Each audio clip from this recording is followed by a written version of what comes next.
Le livre du ciel, tome 18, 24 octobre 1925. Jésus ne peut répéter sa passion qu'en les créatures qui ont sa volonté comme centre de leur vie.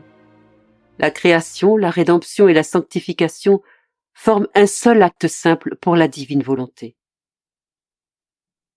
Me trouvant dans mon état habituel, j'ai eu la sensation que mon doux Jésus était étendu en mon intérieur, en train d'agoniser. J'entendais sa respiration d'agonisant et je me suis mise à agoniser avec lui. Après que nous eussions souffert ensemble pendant un certain temps, il me dit : « Ma fille, qu'une personne pense à ma passion et compatisse à ma souffrance est réconfortant pour moi. Me sentir accompagnée par une personne pour laquelle j'ai tant souffert et que j'aime tant allège ma souffrance. Par contre, si je reste seule, n'ayant personne à qui confier ma peine et en qui déverser le fruit de mes souffrances, je me sens comme oppressée par mes souffrances et mon amour. C'est ainsi que quand mon amour n'en peut plus, je viens en toi pour y souffrir ma passion et répéter tout ce que j'ai fait et souffert dans mon humanité. Qu'une créature revive ma passion et qu'une autre ne fasse que penser à ma passion en compatissant à ma souffrance, il y a une différence pour moi. Dans le premier cas, je ressens que la créature revit vraiment ce que j'ai vécu et me donne un retour de vie divine. Et dans le second cas, je ressens simplement la compagnie d'une créature. Mais sais-tu en qui je puis vraiment répéter ma passion ? En la personne qui a ma volonté comme centre de sa vie. Ma volonté est un acte simple et non pas une succession d'actes. Cet acte simple est comme fixé à un point qui ne bouge jamais, l'éternité. Sa circonférence est si immense que rien ne peut s'en échapper.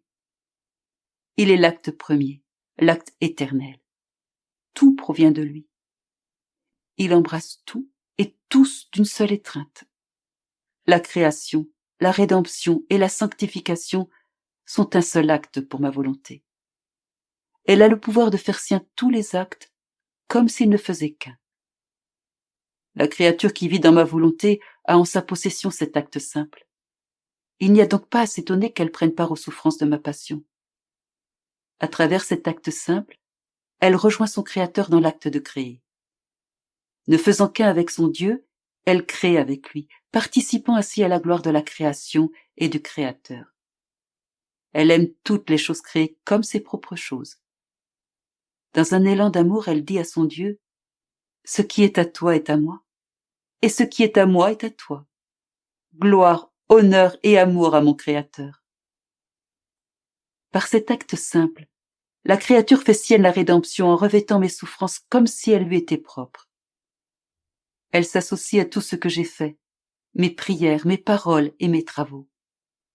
Elle déborde d'amour pour moi, compatit à mes souffrances et fait réparation. À travers cet acte simple, elle trouve tout, s'approprie tout et place ses « je t'aime » partout. Voilà pourquoi vivre dans ma volonté est le prodige des prodiges. Dieu et tout le ciel sont ravis de voir une toute petite créature nager dans toutes les choses de son Créateur.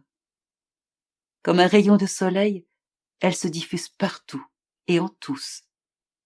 Par conséquent, même au prix de ta vie, ne sors jamais de cet acte simple de ma volonté, de sorte que je puisse refaire à travers toi la création, la rédemption et la sanctification. Même dans la nature, on trouve des choses qui imitent cet acte simple. Dans le ciel, depuis qu'il a été créé par Dieu, le soleil effectue toujours le même acte simple. Sa lumière et sa chaleur sont si intimement liées qu'elles sont inséparables. Il est sans cesse dans l'acte de dispenser ses bienfaits aux créatures. Bien qu'il ne semble faire qu'un acte simple, la circonférence de sa lumière est si grande qu'elle embrasse toute la terre. Dans son étreinte, il produit des effets innombrables qui font la vie et la gloire de toutes les choses créées. Il veille sur toutes les plantes. À l'une, il assure le développement, à une autre la maturation des fruits, à une autre la douceur, à une autre le parfum.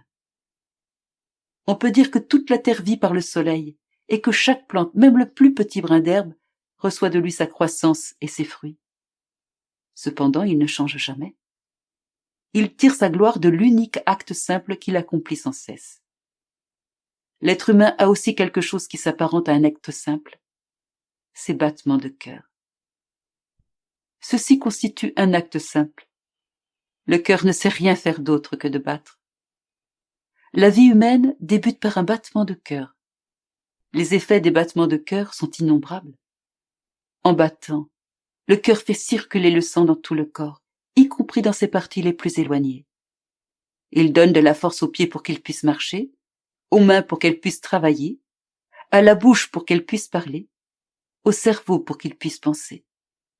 Il donne chaleur et force à toute la personne. Tout dépend des battements de cœur. S'ils deviennent déficients, la personne perd son énergie et le désir de travailler. Son intelligence faiblit, elle est remplie de problèmes, mal-être général. Et si le cœur cesse de battre, la vie elle-même cesse. Le pouvoir d'un acte sans cesse répété est grand. Cela est particulièrement vrai en ce qui concerne le Dieu éternel qui a tout fait en vertu d'un seul acte simple.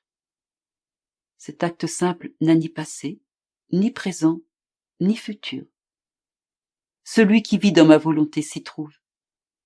De même que chez l'être humain le cœur bat sans cesse, ma volonté bat sans cesse dans la profondeur de l'âme, mais par un seul battement.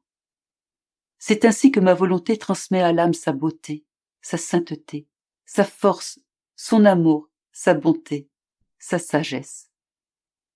Cet acte de ma volonté inclut le ciel et la terre, et comme c'est le cas pour la circulation du sang, ses effets atteignent tout, y compris les endroits les plus élevés et les plus éloignés. Cet acte agit avec vigueur et règne complètement. Un prodige que seul un Dieu peut réaliser. Cet acte nous fait découvrir de nouveaux cieux, de nouveaux abysses de grâce et des vérités surprenantes. Si on demandait à l'âme d'où lui vient tout cela, elle répondrait « À l'instar du soleil avec sa lumière et sa chaleur, des battements de cœur chez l'être humain et de l'acte simple du Dieu éternel, je ne fais qu'une seule chose. Sans cesse j'accomplis la volonté de Dieu, et je vis en cette volonté. C'est là mon secret et mon contentement. » Après ces mots, Jésus disparut. Un peu plus tard, je me suis retrouvée hors de mon corps avec le petit bébé Jésus dans les bras. Il était très pâle et tout tremblant. Ses lèvres étaient bleues, il avait froid et était très épuisé, au point de faire pitié. Il semblait s'être réfugié dans mes bras pour que je le protège. Je l'ai serré sur mon cœur pour le réchauffer. Je pris ses petites mains et ses petits pieds dans mes mains, et je les serrai pour qu'il cesse de trembler. Je l'embrassai maintes et maintes fois et je lui dis que je l'aimais beaucoup, beaucoup. Pendant que je faisais cela, il retrouva ses couleurs et cessa de trembler. Il se rétablit complètement et se pressa davantage contre moi. Ensuite, alors que je pensais qu'il resterait toujours avec moi, je vis avec surprise qu'il commençait à descendre de mes genoux. Alors je me suis mise à pleurer en le retenant par un bras et en lui disant « Jésus, où vas-tu? Comment est-ce possible? Tu me quittes ?» Il me répondit « Je dois partir. » Je repris « Quand reviendras-tu » Il me répondit « Dans 3 ans. » Puis il commença à s'éloigner. Ma peine était extrême. Au milieu de mes larmes et de mes convulsions, je me répétais « Je ne le verrai plus jamais pendant 3 ans. Oh mon Dieu, qu'est-ce que je vais faire ?» Ma peine était si grande que j'en perdis connaissance, et je ne pouvais plus rien entendre. Par la suite, ayant repris connaissance, les yeux à peine ouverts, je vis qu'il était revenu, et qu'il remontait sur mes genoux. Il se blottit sur moi et me caressa avec ses petites mains, m'embrassa et me répéta « Calme-toi, calme-toi, car je ne te quitte pas. » Pendant qu'il me disait cela, je sentis que je revenais à la vie. Ensuite, je réintégrai mon corps, mais avec une telle peur que je me sentais mourir.